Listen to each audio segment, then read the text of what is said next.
So let's talk about AI, because that's like the hot topic today. And I think we're hearing about it more and more, and it's growing and changing, and it's just becoming something that we're going to have to learn, have to get used to, because it's not going away. If anything, it's going to continue to grow. In our real estate world, they say that agents that will not be replaced by AI, but agents that don't use AI will be replaced by agents that do.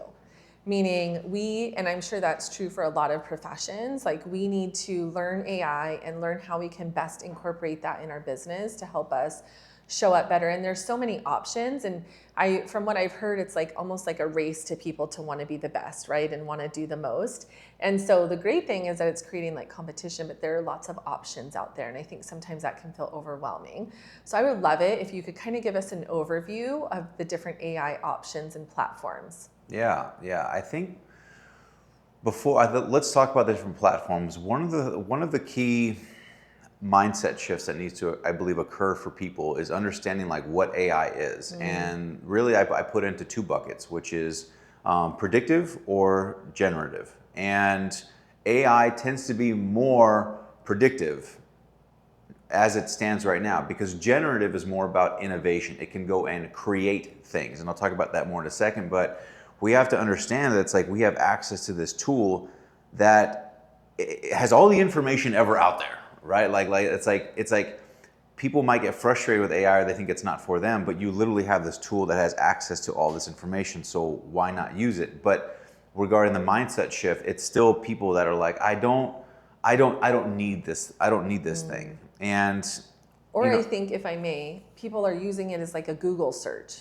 More often than not. They're not really using it to like make them more efficient, right? They're just using it for information and then moving on. That's right. There has been a really interesting, it's essentially an inverse correlation with the adoption of AI, because ChatGPT has been the fastest, most widely adopted thing in technology history. And essentially, the more people that are using ChatGPT, there's an inverse correlation of people that are now using Google, because majority of people are using it as a search engine alternative, which is funny because there are other AIs that are better at search engines, Perplexity like being one of them. But so they're using it as a search engine.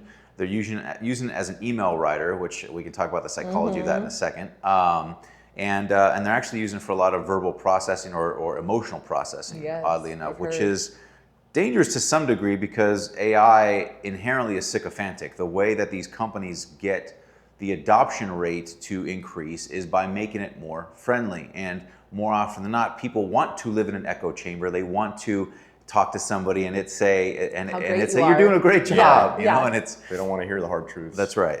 Yeah, and it's funny because there's this meme where it's like, somewhere on earth, the stupidest person you know is told by ChatGPT. You're absolutely right. Yeah. You know, and that is right. It's true, because I'll like ask it like, oh, I want to do a video about this. Can you give me a video script or whatever? Be like, that's a great idea. I love that. You want to do that, all this stuff, and you're just like, okay. Yeah.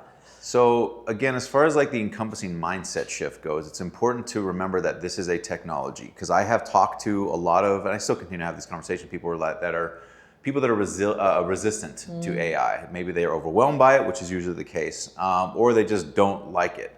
But I'm also kind of over here like, listen, like if you're averse to that, then you might as well be averse to like driving a car. Just go walk everywhere. Like this is technology to get you from point A to point B. So the first mindset shift that has to occur is that this is a tool for us to use, right? So that's the predictive angle of it.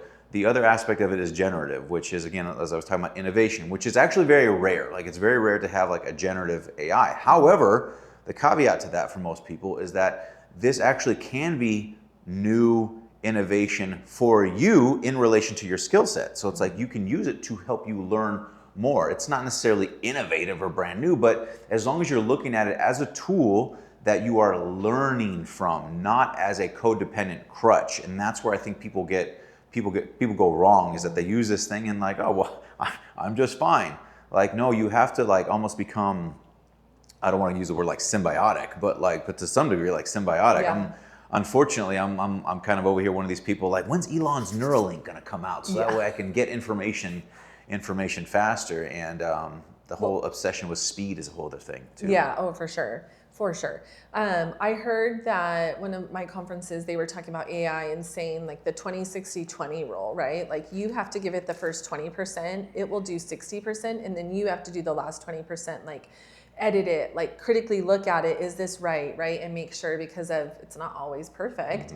And I think that's a great reminder of like, it's not just a one and done kind of a thing and you don't have to think about it. No, you still need to be actively involved with it, but it can get you there so much faster if you use it the right way, right? That's right. So can you give us a breakdown of like, because again, I think this is like a big misconception or maybe misunderstanding, or people just don't even know, like what is AI in terms of all the different platforms and how are they different, and what, because each of them in my understanding have like its own strengths, right?